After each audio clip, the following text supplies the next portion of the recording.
ശരിക്കും പറഞ്ഞാൽ ഈ ഒരു സിനിമ എനിക്ക് അത്ര വർക്കൗട്ട് ആയില്ല എന്നുള്ളതാണ്.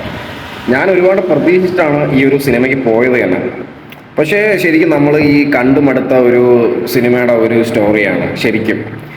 ആ, കാര്യം ഇതേപോലെ ഒരു പടമാണ് ഇപ്പോൾ നമുക്ക് ലാസ്റ്റ് ഇറങ്ങിയ റോന്ത്. നമുക്ക് ആ ഒരു റേഞ്ചിലൊക്കെ ഈ ഒരു പടം പിടിക്കാം, നമുക്ക് ആ ഒരു ലെവലിൽ. ശരിക്കും പറഞ്ഞു കഴിഞ്ഞാൽ ഭയങ്കര ഇമോഷണലി ആയിട്ടുള്ള രീതിയിലാണ് ഈ ഒരു സിനിമയുടെ ഒരു കഥ തന്നെ പോകുന്നത് എന്ന്.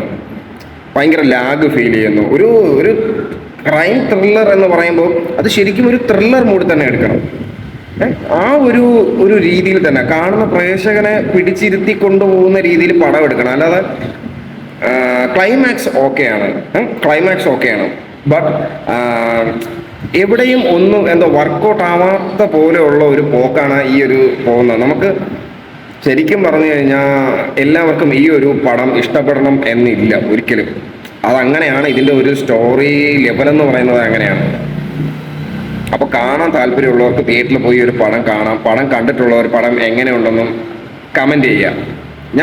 ഞാനൊന്നും പറയുന്നില്ല, കാര്യം വലിച്ചു നീട്ടി പറഞ്ഞിട്ട് കാര്യമില്ല. സിനിമയുടെ റിവ്യൂ വലിച്ചു നീട്ടി അതിൻ്റെ A to Z ഇവിടെ പറഞ്ഞിട്ട് യാതൊരു കാര്യമില്ല. പടം എങ്ങനെയുണ്ട്, കൊള്ളാമോ കൊള്ളൂലോ, ആവറേജ് ആണോ, എങ്ങനെയാണ് എന്നുള്ള രീതി മാത്രമേ പറഞ്ഞാൽ മാത്രം മതി. അപ്പോൾ ശരിക്കും പറഞ്ഞു കഴിഞ്ഞാൽ ഇത് കുഴപ്പമില്ല എന്ന് പറയാനേ പറ്റത്തുള്ളൂ. ഈ ഒരു പടം കാണാൻ താല്പര്യമുള്ളവർ ഈ ഒരു പടം പോയി കാണുക. Okay, by.